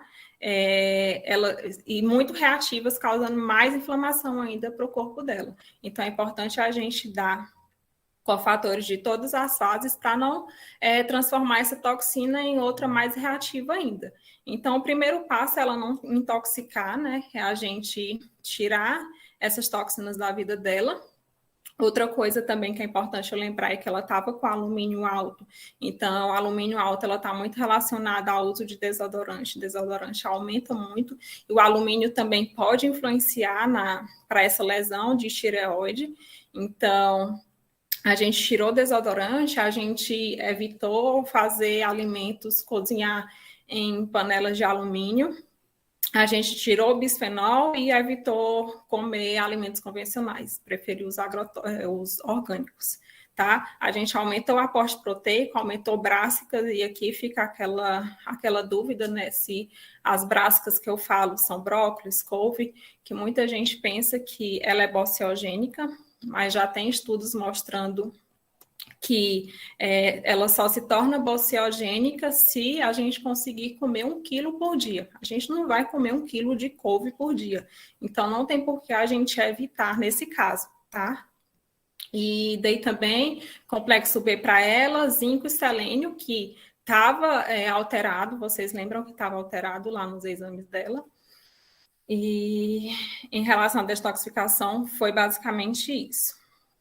Tratamos também a desbiose dela. Então, a desbiose intestinal é basicamente uma alteração na quantidade e qualidade das bactérias que vivem ali no nosso intestino. Então, quando tem uma alteração de quantidade ou qualidade, prevalecendo aí, quando a gente fala em qualidade, prevalecendo mais bactérias gram-negativas, pode ter esse processo que a gente chama de leaky gut, que foi o que eu falei para vocês, que foi o afrouxamento aqui dessas criptas intestinais. Quando tem esse afrouxamento, há uma translocação de LPS para a nossa circulação, e olha que interessante, a nossa tireoide, ela tem esse receptor aqui chamado Toll-like receptor, que o LPS vai se ligar aqui nesse Toll-like, e quando ocorre essa ligação, ocorre uma translocação daquele NF-kappa-beta, que é uma citocina inflamatória para o núcleo da nossa célula, e essa translocação ela vai gerar a liberação de TNF-alfa, interleucina 6, que são moléculas inflamatórias, tá? Então, pode ativar a cascata de a autoimunidade e gerar toda uma retroalimentação na autoimunidade dela. Além disso, a disbiose vai diminuir a absorção de levotiroxina. Então, assim, apesar da paciente estar tomando a levotiroxina, ela não estava fazendo efeito. Por quê? Por conta, possivelmente, dessa disbiose. Possivelmente não estava absorvendo. Então, por isso que ela chegou para mim com TSH de 5,2 ainda. E aí, alguns fatores que alteram o intestino é sal, açúcar, adoçante, o glúten e emulsificantes que estão presentes aí nos produtos industrializados. Então, eu trabalhei com ela, inserção mesmo aí de frutas, verduras e legumes na rotina dela, porque ela não tinha. Coloquei também batata e acon, eu não sei se vocês conhecem, mas essa batata, ela tem um saborzinho bem leve, parece até uma pera, tá? E ela é muito prebiótica, ela estimula aí bactérias, bifidobactérias, por exemplo, que são bactérias benéficas para o nosso corpo, que tem um efeito mais anti-inflamatório. Além disso, coloquei banana verde, quinoa, chia, linhaça, aumentei água, tá? Então, eu acrescentei fibra aí na vida dela. Ah, poderia ter colocado probiótico? Poderia, mas nesse momento ela estava com o intestino tão bagunçado que não adiantava colocar probiótico porque essa bactéria não ia crescer ali naquele meio tão inóspito, né? Então, eu dei primeiro pré-biótico e aí, em uma segunda ocasião, a gente entrou com probiótico. Mas só com essas mudanças vocês vão ver que ela já teve bastante resultado. Além disso, é importante a gente falar sobre a obesidade. A paciente não era uma paciente obesa, mas aqui eu chamo a atenção para vocês que se a paciente não for obesa, a gente tem que olhar para o percentual de gordura dela, tá? Se ela tiver com percentual de gordura, é bom a gente trabalhar para essa diminuição do percentual de gordura, tá? E aí, quando eu falo, não é para ela ficar manequim, aquela garota fitness, não. Se diminuir de 5% a 10% do percentual de gordura, já está de grande tamanho, a gente já tem muita melhora metabólica aí na vida dela, tá? Então, é importante a gente trabalhar com essa diminuição do tecido adiposo e o aumento da massa muscular, porque a gente sabe que a massa muscular, ela tem um efeito mais anti-inflamatório.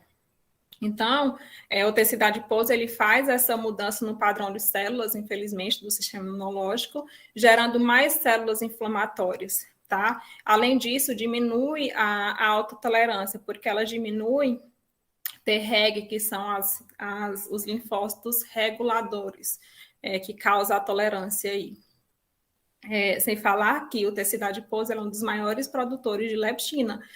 E por mais que a leptina seja o hormônio da saciedade, ali naquela pessoa obesa que tem excesso de peso, que não se sente muito saciado, aquele paciente tem uma resistência à leptina. E quanto maior os níveis de leptina, maior a polarização para macrófago do tipo 1 e células TH1, por exemplo, que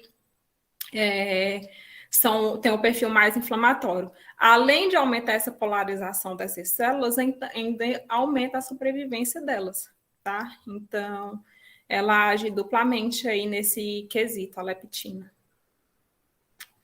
E aí, por fim, foi suplementação. Suplementação é a cereja do bolo. Não adianta a gente suplementar se não arruma a base. Então, tem que arrumar primeiro a base para depois entrar com a suplementação. Entrei com ferro, porque estava com a ferritina muito baixa, tá? E o ferro, ele é cofator da TPO e de deodinases. A TPO vai ser aquela enzima que vai juntar o iodo da tiroglobulina para formar T4.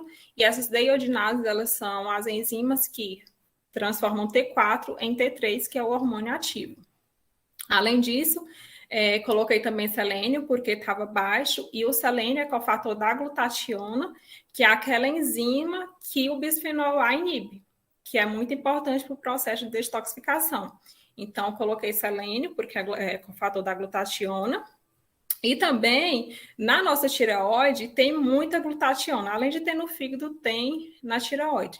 tá? Então, lá ela tem o efeito de diminuir esse estresse oxidativo e inflamação na própria glândula, e com isso diminuir os autoanticorpos. Além disso, coloquei vitamina D para ajustar os valores. A vitamina D eu gosto sempre de deixar ali em paciente com Hashimoto, que eu vejo resultados entre 50, 70, até 80, os níveis séricos de vitamina D. A vitamina D ela vai diminuir a expressão de autoanticorpos e citocinas inflamatórias, e já tem estudos mostrando uma relação inversa entre vitamina D e os autoanticorpos da tireoide. Então, quanto mais baixos os níveis de vitamina D, maiores os níveis de autoanticorpos em pessoas que têm Hashimoto, claro. Além disso, coloquei zinco, pensando que o zinco vai ajudar a nossa barreira intestinal, vai deixar elas mais justas e evitar a translocação de coisas indesejáveis, tá? Além de ser cofator das dehidrogenases, que são as enzimas responsáveis pela conversão do T4 em T3.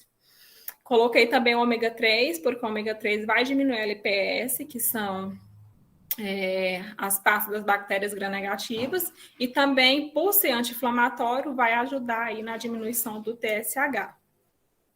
Em relação ao padrão alimentar, esse padrão alimentar ele é bem controverso, né? Muita gente fala que dieta do Mediterrâneo é bom, ou jejum intermitente é melhor, uma dieta vegetariana seria melhor, que o melhor seria a dieta cetogênica. E, na verdade, não existe melhor e nem pior. Existe o que encaixa na realidade ali do paciente. No geral, eu não gosto de trabalhar com dieta cetogênica nesses pacientes, porque é uma dieta que é muito, muito restrita em carboidrato, e a gente sabe que nossa microbiota vai precisar do carboidrato para crescer, para gerar ácidos graxos de cadeia curtas, que esses ácidos graxos de cadeia curta, eles têm uma ação anti-inflamatória no nosso corpo. Então, é uma dieta que eu não gosto muito de trabalhar com pacientes com autoimunidade, não. Tá? Eu fico ali entre dieta do Mediterrâneo, que é uma dieta mais equilibrada, com gorduras boas, com carnes brancas, com frutas, verduras e legumes. Gosto de fazer estratégias de jejum intermitente, uma restriçãozinha calórica ali dependendo do paciente. E esse jejum eu gosto de fazer mais em pacientes que têm, eu vejo mais resultado em pacientes que têm espondilite anquilosante ou então artrite reumatoide, eu vejo mais resultado. Dieta vegetariana também é uma opção que eu tenho bons resultados no geral em pacientes que têm autoimunidade, e aí eu fico ciclando de acordo com a adesão do paciente do momento. Mas de início com ela estava com a dieta bastante ocidental, mas de início eu coloquei ali dieta do Mediterrâneo para ela, tá? E após 4 meses, ela diminuiu 4 quilos, teve uma diminuição do percentual de gordura, aumentou massa magra, tá? Vocês veem que ela teve uma diminuição dos anticorpos da tireoide, anti-TPO que estava 200 e pouco veio 22, anti-tiroglobulina que estava acima de 5 veio 1, TSH diminuiu bastante, consequentemente o médico diminuiu a dose do medicamento, tá? Melhorou a função intestinal, estava indo ao banheiro todos os dias. A queda de cabelo e disposição também melhorou, aumentou a ferritina, aumentou o zinco e aumentou o selênio, tá? Em apenas 4 meses. Então, era uma paciente que não estava muito bagunçada, a gente conseguiu enxergar todos os gatilhos que estavam ali atrapalhando ela entrar em remissão e ela perder peso, e conseguimos ajustar e ela obteve bons resultados em apenas 4 meses. Então, resumindo isso tudo, a gente trabalhou a função intestinal dela, trabalhamos o processo de detoxificação da paciente, orientei a atividade física para ela, tá? Como a gente não é educador físico, a gente apenas orienta ela a procurar. Então, orientei yoga, existem alguns trabalhos mostrando que o yoga, o mindfulness, aumenta citocinas inflamatórias, como, por exemplo, o TNF-alfa, que é uma citocina que está envolvida aí na fisiopatologia do Hashimoto, tá? Então, basicamente foi isso. Eu fico disponíveis para qualquer dúvida que vocês tiverem. Pode ficar à vontade para tirar. Muito obrigada, Adriele. A gente vai para uma pergunta, né? Atualmente é bastante comum a realização de shots, né, que dizem ser anti-inflamatórios. E muitas vezes a gente sabe que esses shots não são passados nem por profissionais da saúde como nutricionistas. Muitas vezes são até personalidades das redes sociais, digitais, que vêm passando esses shots anti-inflamatórios. Para você, como nutricionista, até que ponto a gente pode confiar nesses shots ditos anti-inflamatórios, né? Como a gente pode ter a percepção se aquela receita vai ou não nos beneficiar, principalmente para quem tem autoimunidade? Tá. Quando a gente usa esses shots, a gente tem que saber que é uma quantidade maior de um composto bioativo. Por exemplo, é muito comum ter shot de cúrcuma, shot de gengibre e assim sucessivamente. Então, a gente tem que ter noção que ali naquele shot tem uma quantidade maior desses compostos bioativos, tá? E eu particularmente, eu não acho tão legal você seguir, principalmente pacientes com autoimunidade, seguir essas dicas de internet. Porque, por exemplo, o caso que eu trouxe hoje foi Hashimoto. Hashimoto é uma doença que a tireoide responde negativamente a altas doses de compostos bioativos. Então, compostos, por exemplo, como resveratrol, eu não gosto em alta quantidade quando o paciente está com Hashimoto descompensada. Então, naquele paciente que está com anticorpos alto, vocês viram que eu nem falei em shot. Eu adoro trabalhar com shot, mas com intenção, entendeu? Eu coloco o shot de manhã, coloco o shot antes de dormir, coloco o shot no meio da tarde, no meio da manhã. Mas ali tem uma intenção, tem uma via, tem um pensamento para saber qual via que eu quero que seja modulado. Mas nessa paciente específica eu não trabalhei com shot, porque tem alta quantidade de compostos bioativos naquele shot que pode influenciar negativamente. Então, a dica que eu dou é, se vai usar, se observe. Após eu começar a utilizar, eu piorei sintomas, minha função intestinal piorou, porque, por exemplo, a cúrcuma, ela é bactericida. Então, o uso crônico desse shot de cúrcuma pode causar ali uma desbiose, que eu falei que a desbiose não é só em qualidade, mas em quantidade também, tá? E influenciar na saúde intestinal, tá? Então, tudo tem um começo, meio e fim. Tem dia de começar e tem dia de terminar. É importante que faça ciclos e se conheça mesmo. O paciente se conhecer, essa é a chave. Se alguma coisa der alterado, pare. E o melhor dos mundos é fazer com apoio profissional. Profissional que vai saber orientar o que é certo e o que é errado para cada caso. Sim, indo para a nossa última pergunta aqui com a Adriele, quando a gente pega o gancho também dessa questão dos shots inflamatórios, a gente vai para a questão das altas doses de vitamina D, que também muitas vezes são recomendadas na autoimunidade. Duas questões. A vitamina D, ela pode ser utilizada em altas doses na autoimunidade e também essas doses de vitamina D, elas podem ser conduta para qualquer tipo de autoimunidade? Tá, eu vou falar enquanto nutricionista, tá? Essas doses altas de vitamina D nós não trabalhamos, o máximo que a gente pode chegar é 4.000 por dia, tá? Mas a vitamina D em autoimunidade é muito importante, ela vai aumentar as células reguladoras, tá? Melhorando a tolerância imunológica daquele paciente, mas de evidência científica que a gente tem para se trabalhar com vitamina D na autoimunidade, em altas doses, aí, que altas doses que eu falo, 100.000 I por dia, por exemplo, é somente em esclerose múltipla. Em esclerose múltipla, eu vejo que os pacientes têm boa resposta mesmo. Agora, nas outras doenças, na minha prática, o que eu vejo é que não tem muita necessidade que deixar ali os níveis séricos de vitamina D entre 80, 70, até 50, dependendo do caso, a gente já tem boa resposta do paciente, tá? Eu, particularmente, não gosto de trabalhar atender pacientes que vêm tomando essas altas doses de vitamina D, que basicamente no protocolo Coimbra, que é o mais conhecido, né?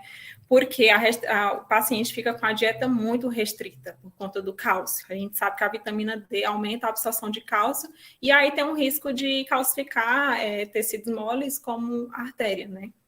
Então, eu não gosto. Às vezes termina atrapalhando, porque não é só a vitamina D na autoimunidade, é o zinco, é o selênio, é o cobre, que conjuga ali com o zinco, né? É o ferro. Então, é bem chato e de evidência mesmo que tem é somente em esclerose múltipla. Muito importante esses esclarecimentos, porque muitas coisas a gente vê na nossa realidade, mas não necessariamente é verdade, não é? E aí, quando a gente vai conversar mesmo com um profissional da saúde, a gente consegue ter noção plena do que é verdade e do que não é. Para a gente finalizar o nosso evento, eu vou fazer uma última pergunta, uma pergunta-chave, tanto para o Arlindo quanto para a Adriele. Que recado vocês gostariam de deixar para aquelas pessoas que sofrem com autoimunidade e que ainda não chegaram à remissão? Tá. O que eu falo, meu recado é: seja resiliente. Isso eu estou falando, mas já tem até artigo mostrando que pessoas resilientes, que lidam melhor e aceitam o problema, elas entram em remissão mais rápido. Então, assim, não desista, procure um profissional que você se identifique, que é importante também você se identificar com o profissional, tá? Ter essa troca. Não apostar todas as fichas em uma só, não é a nutricionista que vai resolver seu problema, não é o educador físico que vai resolver seu problema, não é o médico que vai resolver seu problema sozinho. Então, é uma doença multifatorial que precisa também de cuidados ali multiprofissional, tá? Então, junte forças e acredite na sua remissão, que é possível. É possível, eu atendo, eu vejo isso na prática. E às vezes demora. Tem paciente que leva até 1 ano, 1 ano e meio para conseguir, mas chega, tá? Bom, a minha opinião é no sentido assim, o que a Adriele deixou bem claro para a gente é que toda abordagem com o indivíduo que está passando por um quadro de autoimunidade ou qualquer outra patologia, ela precisa ser observada caso a caso, né? Porque nós somos seres complexos e nem sempre é só a autoimunidade que está naquele momento na vida da pessoa. Então, às vezes é uma autoimunidade, tem outros processos patológicos, outras situações sociais que acabam influenciando, né, de forma de diferentes intensidades para o processo patológico ali naquele momento. Então, é muito importante o acompanhamento com uma equipe que acabe fazendo esse diagnóstico preciso de toda a situação daquele indivíduo, né? Que ele possa ser olhado como um todo e não apenas como um indivíduo com uma doença autoimune, né? Ele tem que ser entendido como um ser com a sua complexidade que ele possui, né?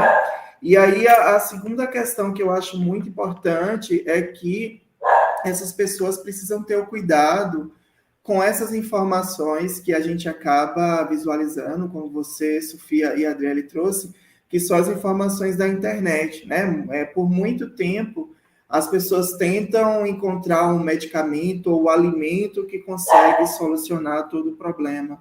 Então, para aquela patologia é aquele alimento, para aquela outra patologia é aquele outro alimento. E isso é extremamente complicado, porque como a gente observou hoje, não existe uma única coisa que resolve tudo, né? É uma abordagem integral. Então, não adianta tomar shot de imunidade, ir na farmácia e pegar um medicamento, né? Ou pegar a indicação do vizinho ou do colega que tem a autoimunidade e aí acha que porque funcionou para o colega, vai funcionar para você. Então, a minha orientação é que se tome cuidado em relação a isso, né? Cada pessoa deve procurar a equipe multiprofissional, como a Adriele apresentou, né? O médico, o nutricionista, o psicólogo, todos os profissionais, o educador físico, todos os profissionais que precisam estar inseridos para entender realmente o que pode ser feito por essa pessoa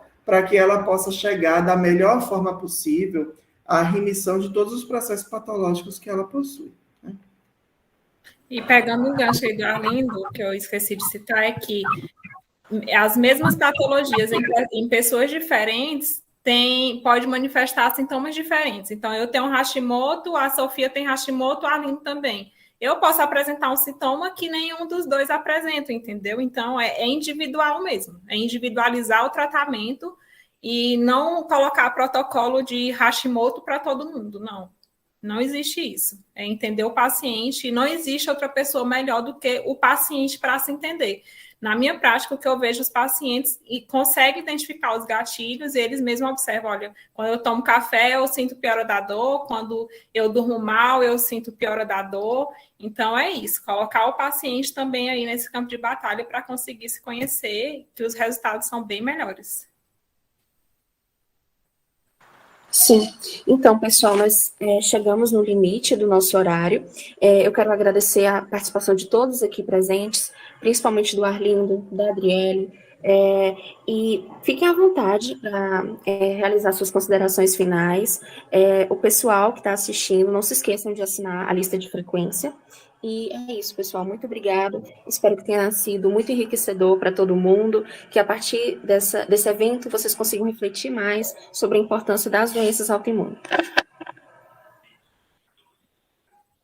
Obrigada, Sofia, pelo convite. Eu fico à disposição para qualquer coisa ou qualquer dúvida. Pode me mandar mensagem lá no WhatsApp, você tem meu contato, tá? Se precisar de mais vezes de eu vir aqui, eu venho. É só marcar com antecedência que a gente dá um jeito. Eu também gostaria de agradecer a Sofia, né, e a todas as pessoas que estão envolvidas, né, nesse evento e na realização da atividade de hoje. E também me coloco à disposição, né, para estar aqui com vocês outras vezes e também no que for preciso, é só enviar uma mensagem pelo Instagram ou pelo e-mail que a gente entra em contato. Tá bom? Muito obrigado, pessoal. Obrigada, pessoal.